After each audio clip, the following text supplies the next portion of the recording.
You're listening to an Ono Media podcast. Hey everyone, and welcome back to the Into the Dark podcast. I'm your host, Payton Moreland. I'm so glad you are here listening.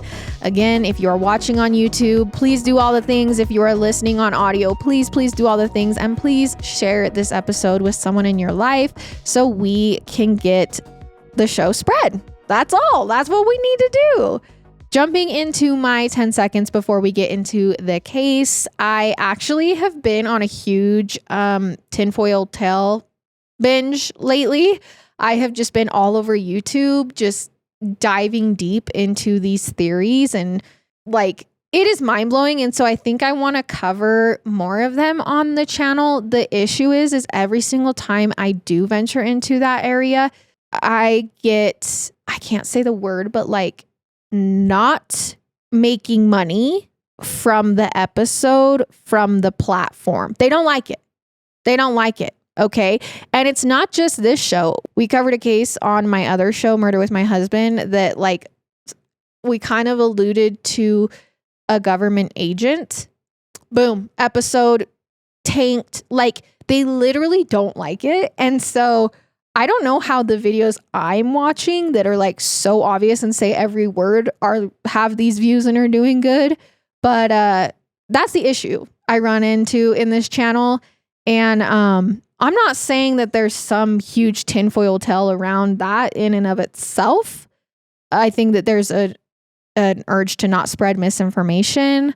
But I also think that these theories can be fun to look into, and also just mind-boggling and understanding people's explanations that they have come up with for the weird and odd things that have happened in humanity and in our Earth's existence that we know about. So please, in the comments, let me know if you want me to cover these, but please try to avoid using the actual words. I think we could go about it in a way that maybe it doesn't get so X-nayed, but I just need to know if it's worth the risk for you guys, because I've really just been diving into these holes. And it's not that I'm trying to convince anyone. I'm not even convinced half the time. I just find it so fascinating to learn about these things. And honestly, they blow your mind. You don't necessarily have to believe them, but you're well, that is a little weird. So I understand how we got here. I don't know. Let me know if it's something you're interested in the comments. But yeah, that's kind of what I've been doing lately. Just this week, I've been diving into all that. So I've just been contemplating the world. That being said, let's get into today's episode. Let's jump right into my 10 seconds today. Honestly, this is the first time I've gotten ready in a week. I mean, showered, put makeup on, did my hair. And sometimes you just got to force it, just to feel good. And it does. I feel a little bit better. I hope you are all doing good, but I don't really have a lot for the 10 seconds. So let's get into today's episode. Trigger warning, this episode includes discussions of sexual assault and suicide, so please listen with care. Whenever someone dies, it's natural to feel upset, hurt, or confused. If you were close to the deceased, you miss them, and you might grieve about all of the things you never got to do and the plans you made that you weren't able to follow through on. And these feelings can be intense and difficult to deal with, but it may be even worse when someone dies with secrets. Because in addition to your feelings of grief and trauma, you might also find yourself wondering if you ever really even knew that loved one, or if you'll ever understand the truth about them as a person. So keep that in mind as I get into today's case. Now, I'll kick things off by saying that if I had to choose one word to describe Lavina Johnson, it would be independent. Lavina grew up in St. Louis, Missouri as part of a big family. She had 4 siblings, but she never let any of them tell her what to do. Lavina had a strong sense of who she was as a person and what she wanted out of life. She was also willing and able to go out and make her dreams come true. Lavina was a very good student, and she graduated from high school with honors in 2004. And in another show of her independence, she announced that she was going to pay her own way through college. There was almost no question of whether she would go or not. She was smart enough to get accepted at plenty of places. The problem for her was the tuition. Now, her parents had the money. They could afford it, no problem. But Lavina, like I said, wanted to make it on her own. And she knew she could afford a good college if she enlisted in the Army. So that was the plan, to join, serve a few years, and then come back to finish her education. But that's not the only reason that she wanted to join the armed forces. Lavina also wanted to follow in her father's footsteps. So her dad, John, had also grown up in St. Louis, and he had served with the Army for 3 years. Obviously, by now, he was no longer enlisted, but he worked in a civilian field with close ties to the military. So the Army had kind of always been a big part of Lavina's life, and it only made sense that she would want to join in as an adult. So on top of all of that, Lavina was also very patriotic. She believed that she had a civic duty to be part of the armed forces, all to say that she had a lot of reasons in her mind to choose this path. So one day, around the time of her high school graduation, Lavina went to her father, John. She told him, "Hey, I'm going to join the Army." And the first words out of her father, John's mouth were, "Absolutely not." Even though John had been in the Army, he did not think it was the right fit for his daughter, especially because in 2004, the war in Iraq was raging. He feared that Lavina would be putting her life in danger because she could have been dispatched to a violent war zone. And in John's mind, Lavina shouldn't have needed to join the Army. She was a good student. She should have been able to get into great colleges, even qualify for scholarships if she was really insistent on paying for it herself. Basically, he could think of a lot of reasons for Lavina not to enlist. But like I said before, Lavina was very independent. She did what she wanted when she wanted, no matter what anyone else said. She told her dad, "I don't need your permission or approval. I'm joining the Army." And that was that. Now, sure enough, she enlisted right after this conversation. And then once she completed basic training, Lavina got sent to Iraq.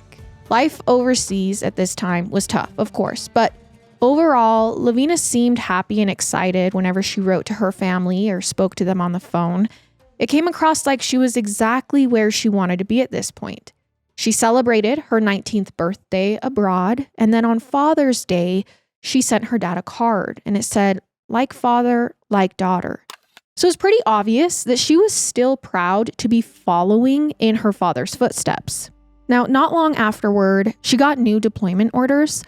Lavina called her parents in mid-July of 2005 to tell them about it. She said she was thrilled because she had just heard she was being brought back to the United States, and she would be working on a base in the country, which meant it would be much easier for her to come home and visit her family more often. She also said that she would be able to spend Christmas with them, which was a big deal because every year Lavina loved to decorate the tree.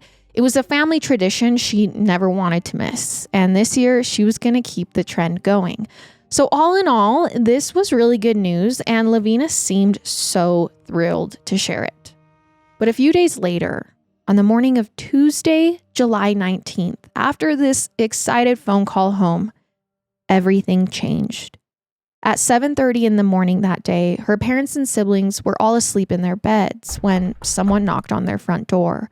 They were loud enough to actually wake Lavina's mother, Linda. She went to the window to try and see who could be visiting this early in the morning, and she saw a soldier in uniform standing on their front porch. Right away, Linda knew what that meant. She also knew that she couldn't hear the news for herself. She felt sick to her stomach. So she goes and wakes her husband, John. He goes to the door and learns their daughter, Lavina, they had just talked to, had died. She had passed just 8 days before her 20th birthday. As soon as the soldier finished speaking, Linda and John both began screaming and crying. They were loud enough to obviously wake the other kids up. And before you knew it, Lavina's entire family in the household is shocked and stunned and grieving. Understandably, the soldier at the door didn't want to say anything more than he already had. It was already such a big shock that Lavina was dead, and her family didn't seem like they were up for hearing any more information. So at this time, nobody informs the family Lavina's cause of death or anything else. Instead, over the next few days, they actually work with multiple Army representatives to get the full story. And this is what her family learns. Lavina had not died in combat. Instead, she had been shot in the barracks where she lived and slept. And the investigators believed her gunshot wound was self-inflicted and her death had been ruled a suicide. Now, John and Linda are stunned. They couldn't believe that Lavina would take her own life. They had never seen any warning signs. She seemed so happy and excited about the future. She was talking about Christmas. And I have to acknowledge, sometimes when someone is contemplating self-harm, the signs are not easy to spot. But there were other red flags telling her family that maybe they just weren't getting the entire story.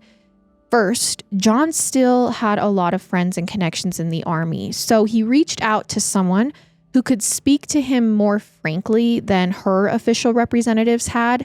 John wanted to get a clearer sense of what had happened to Lavina, like when, how, why did she do this? And John's friend was able to pull some records. And then he said that the official story wasn't true. The statements that the officials had made to the Johnson family were wrong. Lavina hadn't been found dead in her barracks. She had been in someone else's tent. Specifically, it was a large tent that was shared by a number of military contractors. There was no reason for Lavina to ever even be in that tent. It would have been a strange place for her to go and then take her own life in.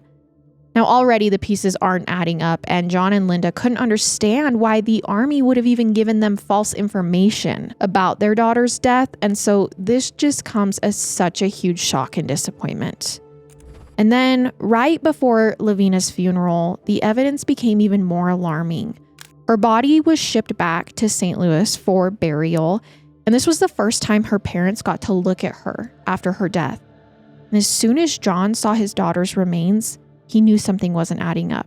Remember, John had served in the Army before. He knew what firearm injuries looked like. But when he saw Lavina's body, he couldn't help but notice that her gunshot wound was on the left side of her head, but Lavina was right-handed. If she had taken her own life, she most likely would have shot herself with her right hand.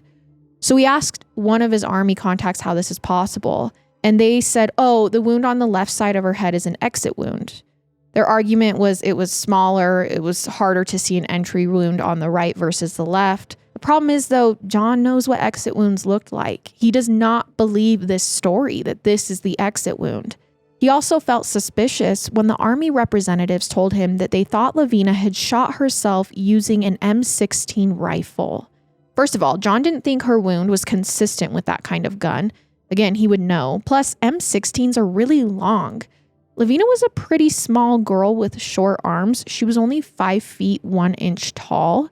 There was no possible way that she could have reached the trigger and pulled it if she was aiming an M16 at her own head. So once again, John is like, they are not telling us the truth. I don't know what's going on here. This is not true, and I don't think Lavina did this herself, especially because her gunshot wound wasn't the only injury on her body. She had a mark that kind of looked like a black eye. It was hard to say because by the time John saw Lavina's remains, they had been prepared for burial, so she was wearing makeup. But whatever the eye injury was, it was serious enough that John could still see it through her makeup. She also had a split lip. So in John's mind, these were signs that someone had beaten his daughter up. Clearly, Lavina had not done this to herself. So basically, all of the evidence to her family seemed to suggest that Lavina had actually been murdered while deployed. So her family reached out to military representatives asking them to just take a closer look at the evidence. But no matter how many times they called or sent emails, the Army refused to launch a new investigation. They were sticking to their story that Lavina had taken her own life and there was nothing more to investigate. But they did offer one thing to John and Linda: all of their files on the investigation They included statements from Lavina's friends, witnesses who had found her body, and even photos from the tent and her autopsy. Now, it's possible that the Army thought this would be enough to kind of satisfy Lavina's family, that they would review all of the evidence and decide to agree with the official story. But instead, her family found even more inconsistencies in the official records they were given. For example, her autopsy report showed burn marks on Lavina's genitals as though someone had poured acid on them right before or after she was killed. The coroner wasn't able to identify the exact kind of acid, but clearly, if this had happened to Lavina before her death, it would have been extremely painful. There was no reason for her to do that to herself. In fact, John and Linda could only come up with one explanation for why someone would even do this to a body. If Lavina had been sexually assaulted, her rapist might have tried to destroy the evidence. The acid could have burned away any DNA that was on her genitals. There was just one problem with this theory, though. John and Linda didn't know if Lavina had been assaulted because the coroner hadn't given her a rape test. Still, those autopsy photos showed lots of tears and injuries around her genitals. In John and Linda's mind, this was all the proof they needed. They figured that Lavina had been raped, then murdered to cover up the crime, especially once they saw another detail from the coroner's report. They had tested her hands for gunshot residue and found only trace amounts of it. There was far less than you would expect to find if she had fired a gun. But the Army actually gives a lot of reasons to explain this away. One was that she had shot herself, but somehow managed to wash her hands before dying of her injury, because, yeah, that's exactly what you think to do. They also suggested that maybe the gun had somehow fired without releasing residue, or that maybe before her death, Lavina had contaminated her hands with something else that prevented the residue from sticking to her, or maybe it was the same acid that had burned her genitals. Now, the report doesn't specify which scenario, but number one, how devastating that parents are having to look at these pictures because the people who are supposed to be investigating it won't take them seriously. And number two, what? Like I said before, this Army report included statements from Lavina's friends and fellow soldiers. Apparently, Army officials had interviewed them to determine a motive for Lavina's supposed suicide. They said at some point after she enlisted, but before her death, Lavina had been dating someone. Apparently, she had told all of her friends how excited she was about her new boyfriend. But this is a little weird because she didn't tell anyone her boyfriend's name. Nobody but her closest friends knew who he was, and almost none of them had ever met him. Plus, when investigators reached out to the man, he denied that they were ever dating. He said, "No, me and Lavina were just friends." I will also note that Lavina never said a word about this guy to her own family, so they had no idea she had been seeing anyone. This was in spite of the fact that, according to investigators, this was a very serious relationship. Lavina fully expected this guy to propose to her, and she was ready to say yes and marry him. But then one day, according to their investigation, he stopped answering the phone when she called, and when she wrote him letters or sent him snail mail, he didn't respond. They hadn't had a fight or broken up, but without any notice or any clear reason, he had ghosted her. Now, not long afterward, Lavina learned that her now ex-boyfriend was dating someone else, and according to their investigation, she is devastated by this. It sounds like he broke up with her without even bothering to tell her that he was ending things.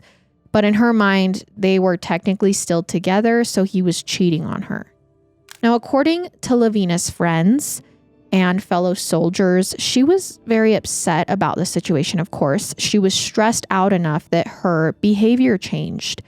Lavina had never used tobacco, but she started smoking sometime in mid-July of 2005. This would be just a few days before her death. Except, I want to be clear, as near as anyone could tell, she had only smoked cigarettes on 2 occasions. It's not like she was just suddenly doing it all of the time. In fact, she didn't even own any cigarettes. The 2 times she had tried them, she got them from other people on the base. One friend also noted that Lavina was eating a lot more ice cream than usual, but I have to know, eating ice cream and smoking a cigarette or 2 are fairly normal responses to stressful situations. person can indulge in tobacco and sweets without necessarily being suicidal. In fact, a lot of Lavina's friends gave contradictory statements. Some people said they were worried about her and these new weird habits, but others said that Lavina came across as perfectly healthy and generally okay. Like, she was upset, she had been dumped, but overall she was taking it well. And here's the thing. Lavina's dad, John, decides to call some of her friends and ask if they thought that Lavina had been struggling emotionally, basically doing his own interviews. And all of them said the same thing. No, she was just fine. In spite of that, the official report said that clearly after investigation, they learned Lavina was spiraling mentally. Their ruling was that she took her own life because she couldn't deal with the stress of her breakup. And her story becomes even more confusing and mysterious when you look at how she spent her final hours, according to what we know. So the day before her death, she was on duty until 4 p.m. and then she went somewhere, but nobody's entirely sure where.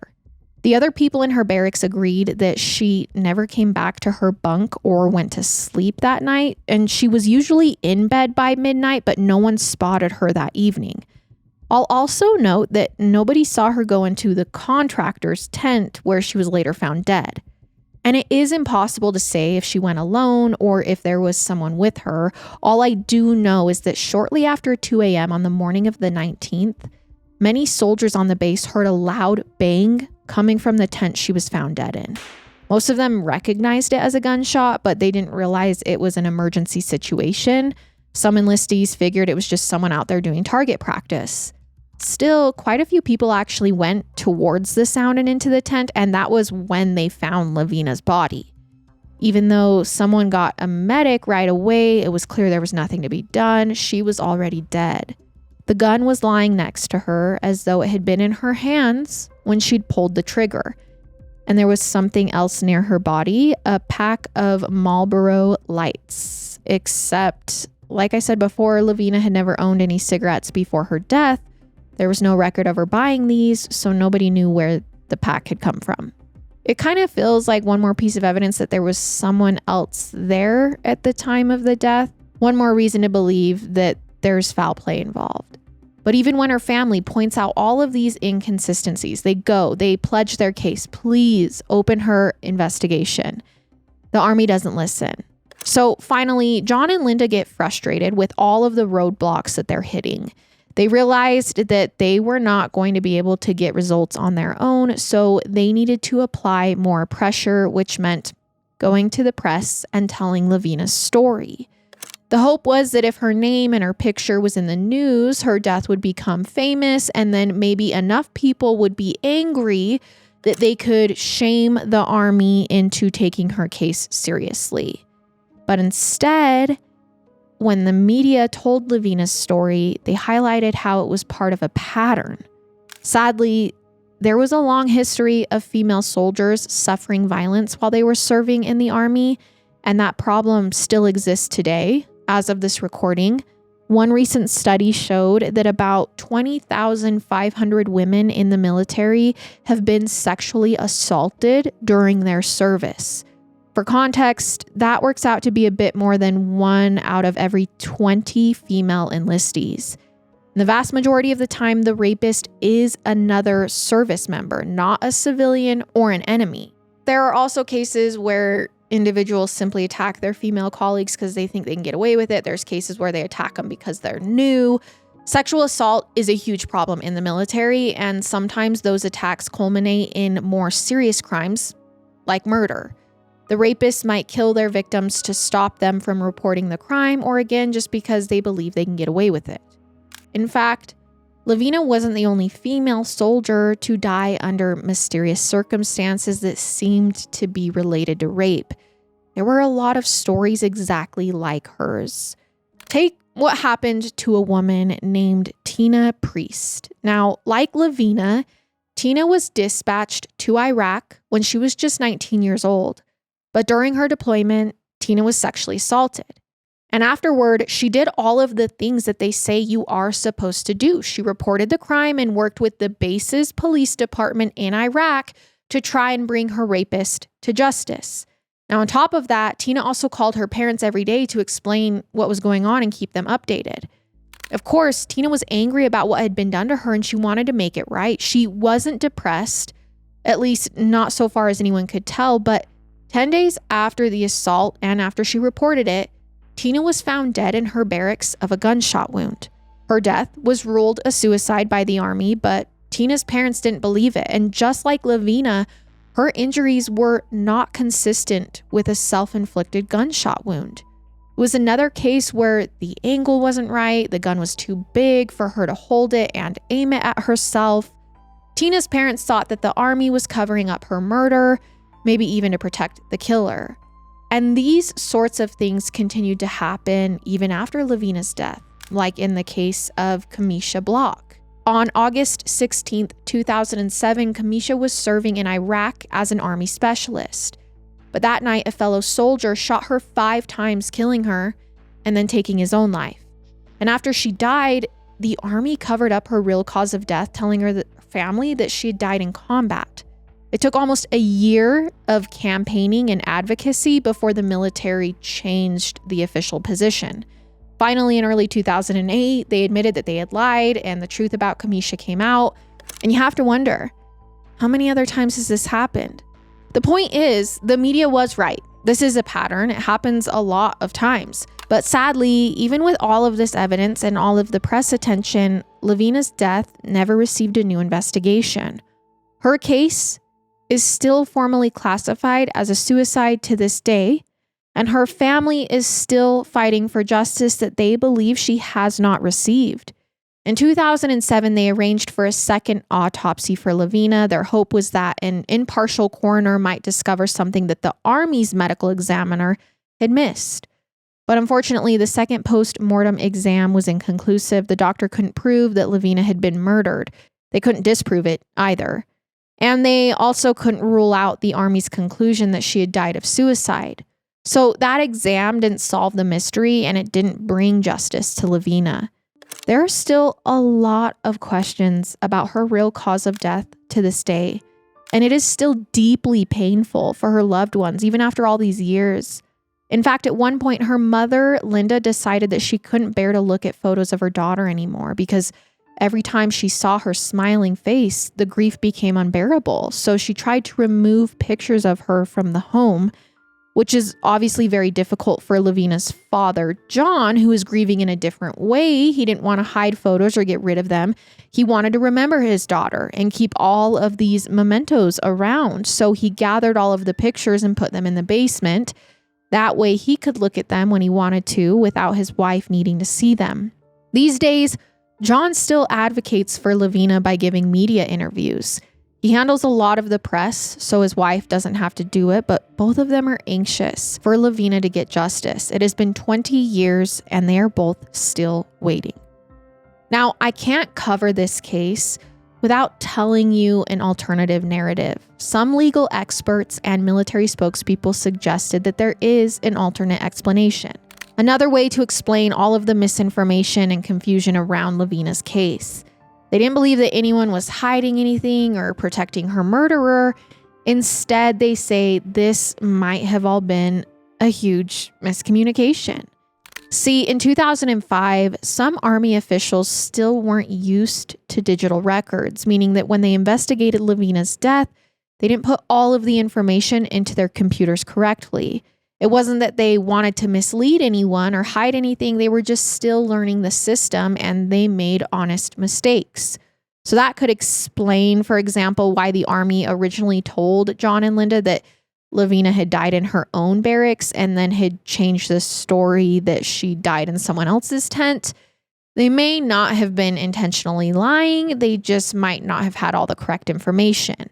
I also have to note that some impartial third-party groups have looked into Lavina's case, and they have concluded that they agree with the Army. They don't think there was a cover-up. Their ruling is that Lavina's injuries and behavior are consistent with a suicide. So it's one of those cases where it really just comes down to what you believe. There's a lot of gray area and a lot of room for people to disagree, even when they have all the same facts. Now, there's one final piece of this story that I have to discuss. When Lavina first started getting media coverage, her story took off online. People wrote about her case on message boards and social media and shared the evidence that was public. And some individuals speculated about who might have murdered her and why. Of course, anytime you're speculating or guessing, there's a chance you're going to be wrong.